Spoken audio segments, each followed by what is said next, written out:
सभी भक्तजनों को राधे राधे। जय श्री कृष्णा।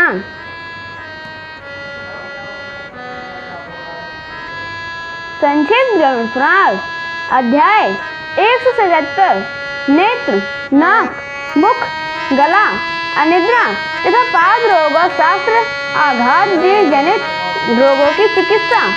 श्री हरि ने कहा, हे शंकर, मधु के सहित सोबन की वृक्ष की पत्तियों का रस आंखों में डालने से निश्चित ही नेत्र रोग नष्ट हो जाता है।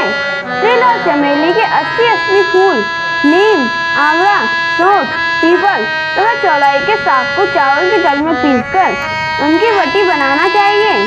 तदंतर छाया में सुखाकर मधु के साथ उसका नेत्रों में अंजन करना लाभकारी है। ऐसा करने से तिमिर आदि रोग नष्ट हो जाते हैं। बहेड़े के गुठली का गूदी, शंखनादी, मेंसिल, नीम की पत्ती एवं काली मिर्च को बकरी के मूत्र में घिसकर अंजन करना चाहिए।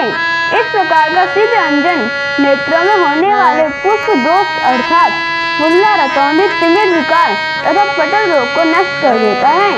शंख भस्म 4 भाग, मेंसिल 2 भाग एवं सेंधा नमक 1 भाग जल में पीसकर बनाई और छाया में सुखाई गई वटी का नेत्रों में अंजन करने से तिमिर, पटल तथा सूजन नष्ट हो जाता है। यह नेत्र रोग की महाऔषधि है।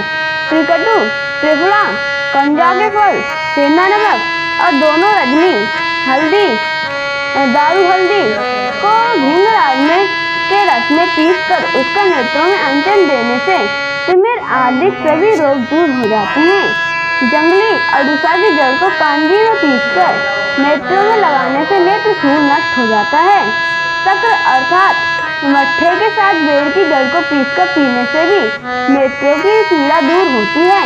सेंधा नमक, कड़ुआ, तेल, अपामार्ग की जड़, दूध और कांजी को ताम्र पात्र में घिसकर उसका नेत्र में अंजन करने से पिंजर अर्थात कीचड़ निकलना बंद हो जाता है।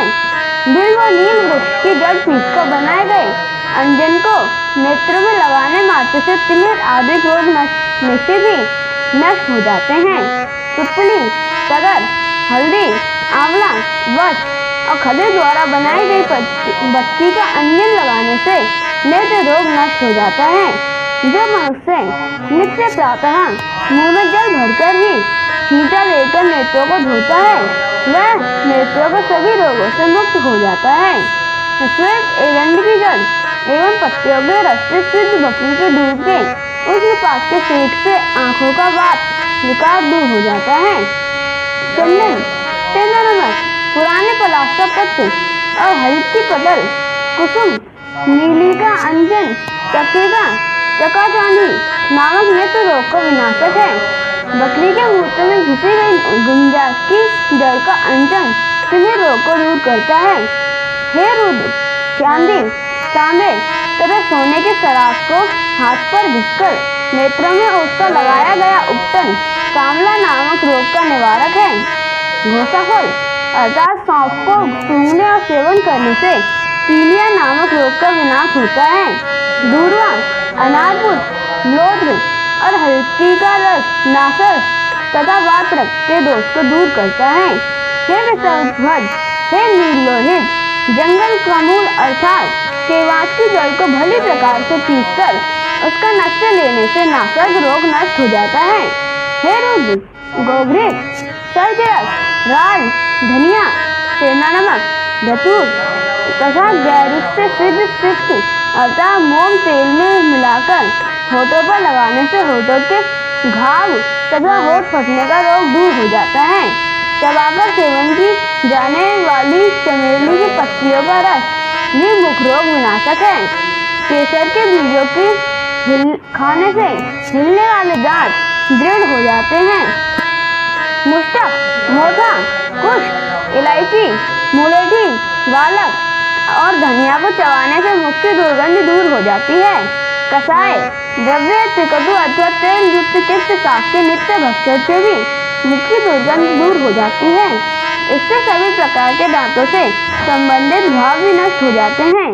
हे शिव, तेल में सिद्ध कांजी का कुर्बा करने से अथवा उसको मुख में रखने से तांबूल के साथ खाए गए चूने के प्रभाव से हुआ घाव या अन्य व्याधियों का विनाश हो जाता है।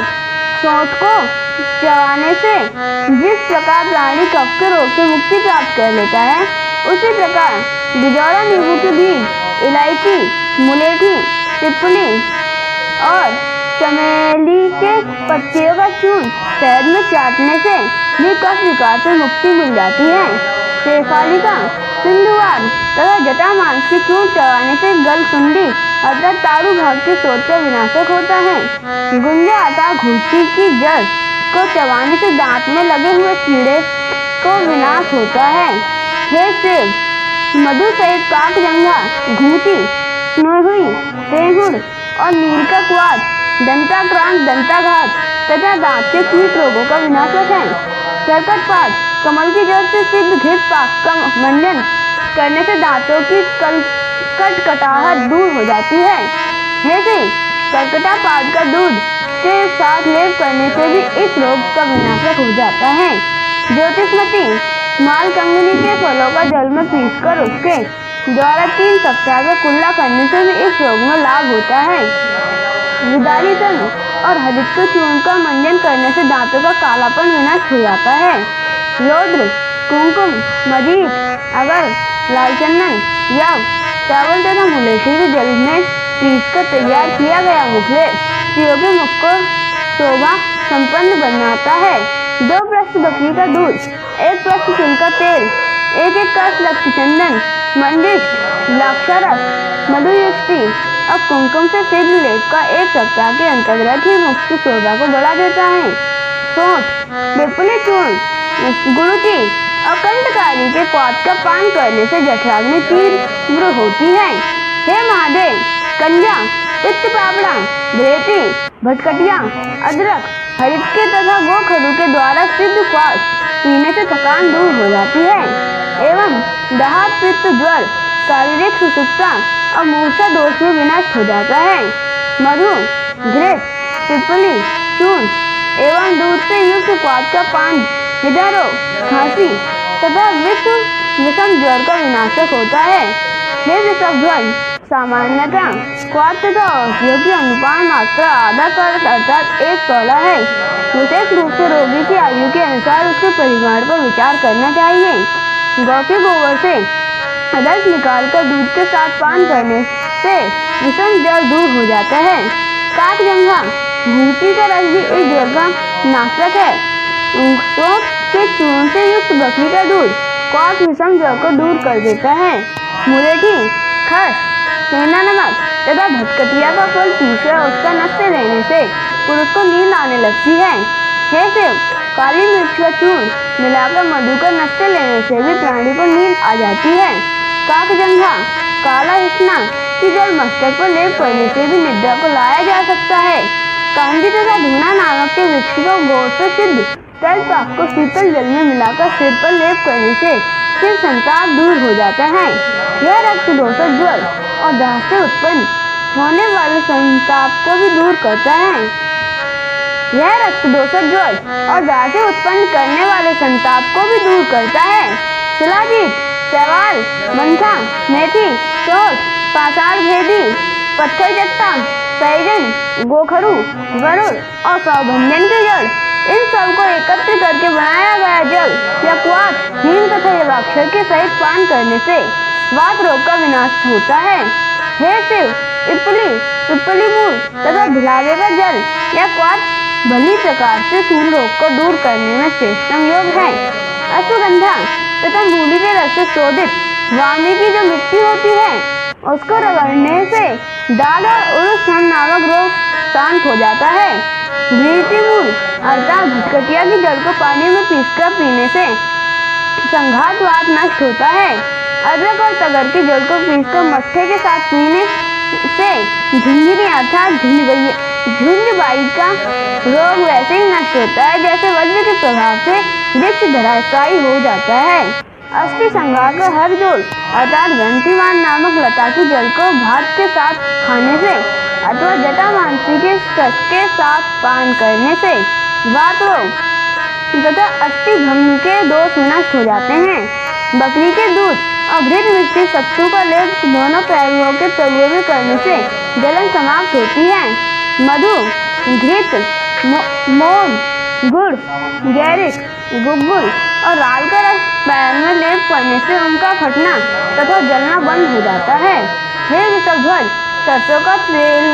सरसों के तेल को पैरों में लेपकर निर्धूम अग्नि में जो मनुष्य सेकता है, उसका पंकिल मिट्टी खाया हुआ अर्थात कीचड़ में अधिक देर तक रहने से दूषित हुआ या उससे समान अन्य किसी कारण से विकृत हुआ पैर खुजलाहट आदि विकारों से रहित हो जाता है। सर्जरस, मोम, जीरा और हरितकी से शोधित घृत पाक का अभ्यंग करने से अग्नि में जलने से उत्पन्न हुई पीड़ा शांत हो जाती है। तिल का तेल अग्नि में जलाकर भस्म किए गए यव को प्रचुर मात्रा में बार बार मिलाकर लेप करने से अग्नि में जलने के कारण उत्पन्न हुआ घाव ठीक हो जाते हैं।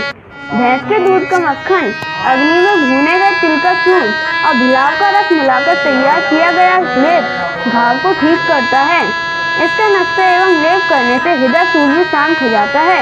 हे हर, दंड प्रहार आदि के कारण शरीर में उत्पन्न घाव कर्पूर और वो घृत परस्पर मिलाकर भरने से ठीक हो जाता है। हे शिव, शस्त्रों के प्रहार से होने वाले घाव पर इस औषधि का प्रयोग करके उसे स्वच्छ सफेद कपड़े से बांध देना चाहिए। हे वृषभध्वज, इस प्रकार के घाव जब पक रहे हों या उन्हें पीड़ा होती हो तो उन्हें हाथ का स्पर्श देना सहलाना चाहिए। आम्र की जड़ का रस और घृत भरने से भी शास्त्र घात का घाव भर जाता है। सरपुंखा, सरफोंका, लज्जू लाल का, लाजवंती और पाड़ा नामक औषधियों की जड़ को जल में पीसकर उसका लेप लगाने से भी शास्त्र घात जनित वर्ण ठीक हो जाता है।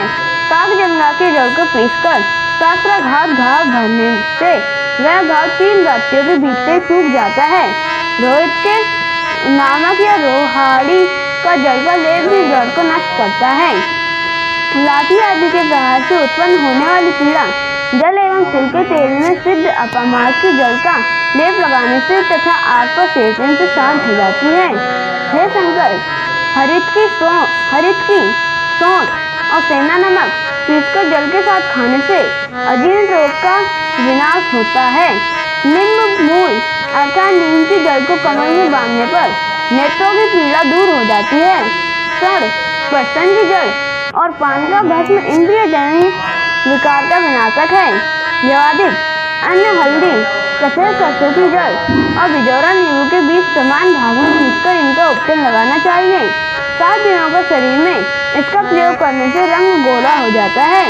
श्वेत, अपराजिता की पत्ती तथा नीम की पत्ती का रस निकालकर उसका नक्शे देने से डाकिनी आदि माताओं और ब्रह्म राक्षसों की छाया से मुक्ति हो जाती है। हे वृषभध्वज, मधुसार अर्थात मुलेठी की जड़ का नक्शे देने से भी उनकी छाया दूर हो जाती है। हे रुद्र, पिपली, लौचून, सौंठ, आंवला, सेंधा नमक, मधु तथा शर्करा का समान योग गूलर के फल के बराबर की मात्रा में 1 सप्ताह पर्यंत सेवन करने से पुरुष बलवान हो जाता है। यदि वह सदैव इसका सेवन करे तो 200 वर्ष तक जीवित रहता है। भल्लुकी के दूध से भावित रोहित मछली के मांस द्वारा सिद्ध तैलपाक का अभ्यंग करने से शरीर में से समस्त रोग दूर हो जाते हैं। चंदन के जल का नक्शा लेने से शरीर के गिरे हुए रोग पुनः निकल आते हैं। हस्त नक्षत्र में लांग लिकाम अर्थात कलियारी या जल पिप्पली को जड़ को लेकर जो व्यक्ति उसका लेप शरीर में लगाता है वह बुढ़ौती के दर्द को नष्ट कर देता है अर्थात शरीर में वृद्ध अवस्था का प्रभाव नहीं पड़ता। पुष्य नक्षत्र में सुदर्शना चक्रांगी या विषकर्णी नाम की लता को जड़ को पीसकर घर के मध्य डाल देने से सब घर से भाग जाते हैं। हे शिव, रविवार को लाई गई मंदार वृक्ष तथा अग्नि ज्वलिता जल पुतली की जड़ को पीसकर बनाई गई बत्ती सरसों के तेल से जलाने पर मार्ग में दंड प्रहार करने वाले सर्प का विनाश करती है। त्रिफला, केतकी और अर्जुन के पुष्प, भिलावा, शिरीष, लाक्षारस, राल, वृड और गुड़गुड़ इन सभी के द्वारा बना धूप मक्खियों तथा मच्छरों का नाश करता है।